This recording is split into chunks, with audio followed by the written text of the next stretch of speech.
So, did you meet the new general? Yes. Oh well, I haven't yet. What's his name? CPU or Kapu or I don't know. You mean CPU? Yeah, something like that. No.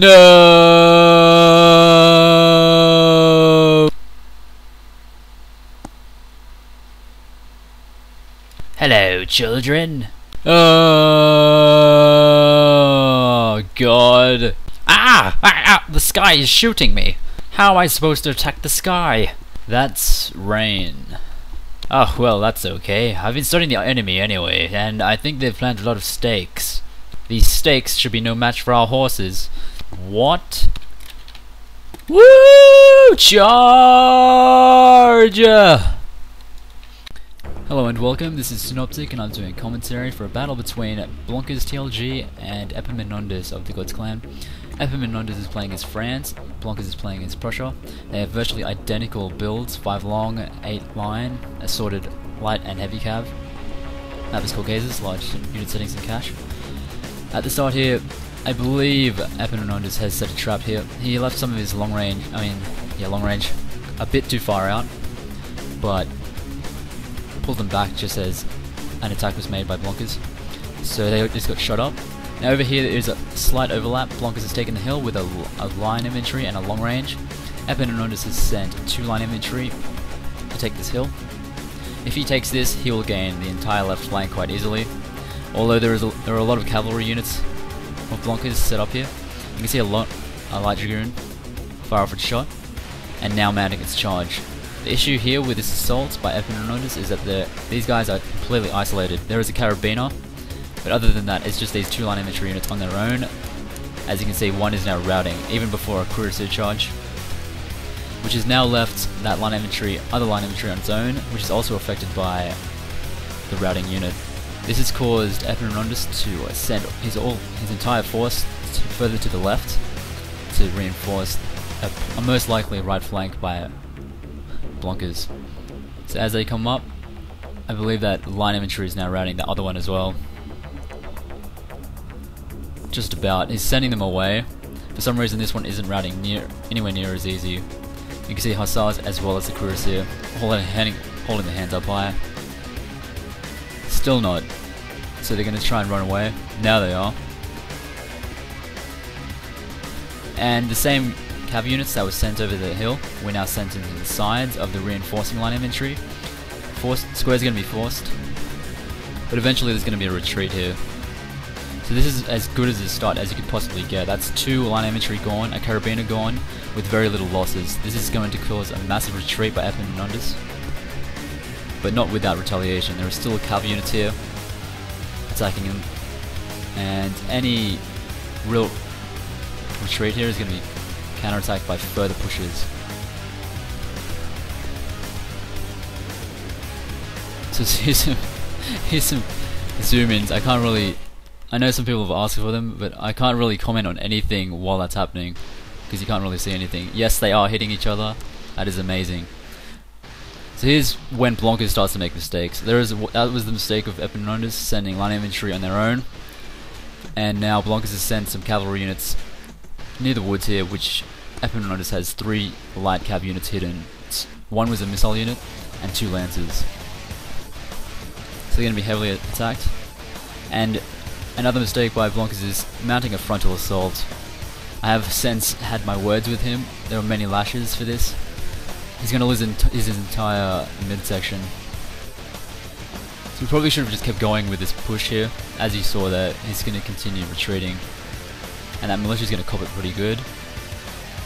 So militia does help the frontal assault, although we now see all those light cav coming out of the woods. That was such a good move by Epimonindas as well. Perfect timing. Blonkers probably should have scattered that. If he scattered that earlier, he probably wouldn't have mounted this assault. As you see, those 3 cav units are now wreaking havoc, causing squares. So that entire frontal assault has failed right now. And since these guys are going to be firing, they're going to be shooting into the rears as well as charging them. That's going to be a massive effect on morale. As you see there, there's a unit virtually almost full strength, and it's just going to rout on the spot. I believe they have changed the morale since 1.3. It's way more erratic. We saw at the start, One single charge caused a unit to rout, and now the same thing's happening to Blonkers. Now this retreat will not stop. Epimonindas does not have to fight this flanking force because he's winning so easily against the frontal assault made by Blonkers. He doesn't actually have to do anything there. He just stands still and fires, and that entire main body is going to die. So that's that unit there with the line infantry. It's now isolated since the middle line infantry has stopped, has run away, and now there's another line infantry lost. So now it's virtually equal. Although, considering the fact that Blonkers had to lose a lot of blood in mounting the attack, the favour is slightly in Epimonindas' hands. So a little background check on Epimonindas. He's a veteran player, but unlike most veteran Total War players, he isn't crap at Empire Total War. So he's not the kind of player that has ran back to the graces of grassy flatlands once he got his butt kicked, because he probably didn't get his butt kicked ever in this game. It's going to be very close. They virtually kill each other to the point where it's stalemate, which makes for a pretty good battle, but also gut-wrenching in my opinion, since there are so many mistakes made. This is a half-hour battle. I had to cut it down. This is my second recording as well. Not my second commentary, but second Fraps recording. The first one was 18 minutes, and there was no way I could edit that. So there's going to be continuous retreats, just because Epimonindas can, but now this battle has switched quite a fair bit. This is the stalemate section. Epimonindas has one guard de corps, virtually full size, and all that Blonkers has left in cav is a light dragoon, half size, the same one at the start.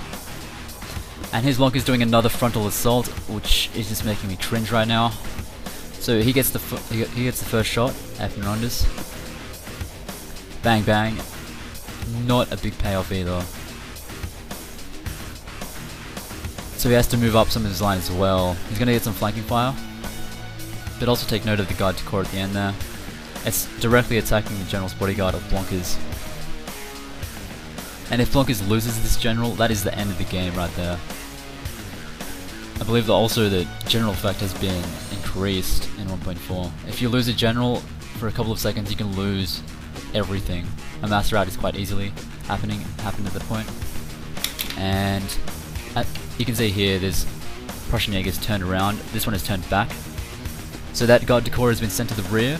Blonkers is ready for this, however, and turn his units around the long range, and they're firing into the guard de corps.